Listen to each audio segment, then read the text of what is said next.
Salutations voyageurs et bienvenue dans ce monde d'histoire et de partage. Alors écoutez-moi, likez, commentez, abonnez-vous afin que l'on continue ensemble sur ce chemin. Le jeu vidéo parfait. J'ai entendu des rumeurs sur une console de jeux vidéo sortie au début des années 90 qui promettait les jeux les plus immersifs imaginables. Elle ressemblait beaucoup à la Super Nintendo, sauf qu'elle n'avait pas d'emplacement pour les cartouches, pas de bouton de réinitialisation ou un seul port pour la manette. Elle a été commercialisée en très petite quantité. Il est possible qu'il y en ait eu moins de 50. Les personnes à qui j'ai parlé et qui s'en souvenaient dans leur enfance n'ont mentionné que le premier jeu de la liste. Les autres jeux étaient inclus dans la console, mais celui-ci était, selon eux, le jeu parfait. Des graphismes et un son réaliste, même selon les normes actuelles. Une offre inépuisable de nouveaux contenus amusants, une jouabilité solide, les commandes étaient réactives au point d'être précognitives, se souviennent-ils, et le port pour une seule manette était tout ce qui était nécessaire. Les PNJ dans le jeu étaient suffisamment intelligents pour être tout aussi divertissants que les vrais joueurs. C'était littéralement un jeu auquel personne ne voulait arrêter de jouer. Et toutes les personnes que j'ai interrogées ont fait remarquer, avec une certaine amertume, que leurs parents les avaient arrachés de force au poste de télévision après quelques jours de jeu continu, et ils avaient jeté la console à la poubelle. Intrigué par ce que je savais jusqu'à présent, je suis parti à la recherche d'autres personnes qui se souvenaient de cette relique de l'histoire du jeu. J'ai cherché en vain d'autres personnes que celles à qui j'avais déjà parlé, et après un mois d'enquête minutieuse, j'ai trouvé 2 témoignages indépendants. Ils avaient beaucoup plus de mal à se souvenir des spécificités de la console, mais j'ai pu leur rafraîchir la mémoire en répétant ce que j'avais noté. J'ai pu voir leurs yeux s'illuminer un peu en se souvenant du jeu parfait, mais tous deux ont dit « ce n'est pas tout ce qu'il pouvait faire, ce jeu ». Ils ont tous deux dit que l'interface était complète, et j'ai demandé ce qu'ils voulaient dire exactement. Après quelques jours apparemment, le jeu a commencé à avoir un effet physiologique positif. C'était comme si les actions effectuées dans le jeu donnaient au joueur de l'exercice, et le joueur était capable de se passer de nourriture et d'eau, semblant tirer sa subsistance des objets collectés dans les niveaux.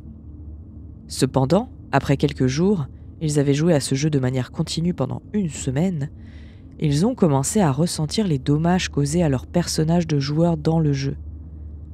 La douleur était légère au début et ne constituait qu'un rappel un peu fort pour être plus attentif. Au bout d'un certain temps, cependant, la douleur a commencé à devenir intense et la lassitude de l'action constante a commencé à se faire sentir. Le jeu était toujours parfait, il était meilleur que n'importe quelle défonce que vous pouvez imaginer, a déclaré l'un d'entre eux, mais il devenait physiquement épuisant de jouer et il ne pouvait plus s'en détacher. J'avais presque terminé un niveau et je combattais un boss qui utilisait un fouet, raconte l'autre personne interrogée. Je me souviens que le fouet ne tuait qu'en un seul coup.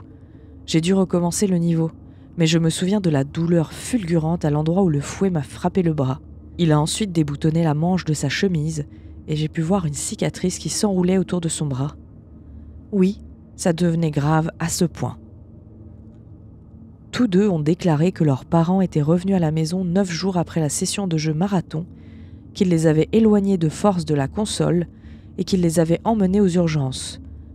À leur retour, la console n'était plus là, jetée comme toutes les autres, je suppose.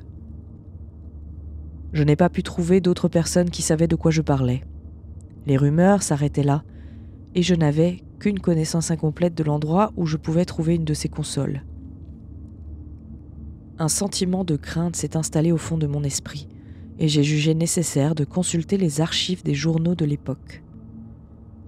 J'ai essayé toutes sortes de variantes de consoles pirates, dans une recherche de base de données en ligne, et ce sur quoi je suis finalement tombé était choquant.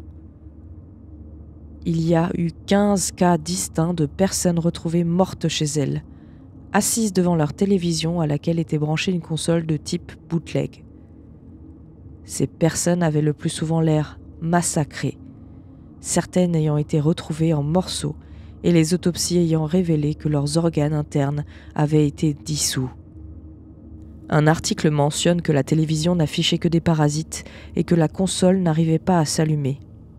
Les autorités locales ont tenté de contacter le fabricant de la console, mais le manuel d'utilisation et les informations figurant sur un autocollant au dos de la console mentionnaient tous deux une adresse qui menait au site d'un entrepôt démoli il y a plus de 80 ans.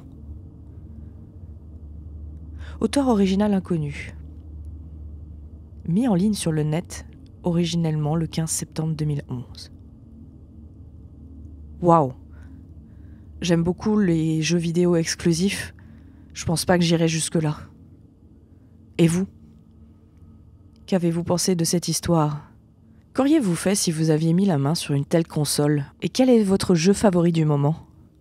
Racontez-moi en commentaire, likez la vidéo et abonnez-vous pour ne pas rater les prochaines qui auront également une thématique jeux vidéo par-ci par-là. À bientôt.